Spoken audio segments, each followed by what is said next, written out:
Jerapah adalah mamalia tertinggi di dunia. Dikenal karena leher dan kaki panjangnya yang unik. Mirip dengan sidik jari pada manusia.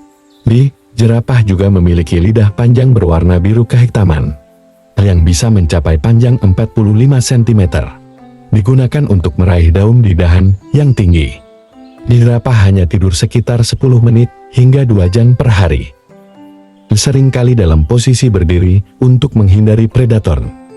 Keunikan lainnya adalah pola kulit berbentuk bercat yang unik pada setiap individu. Leher jerapah bisa mencapai panjang hingga 2 meter. Namun jumlah tulang lehernya sama dengan mamalia lain. Hanya saja lebih besar dan panjang.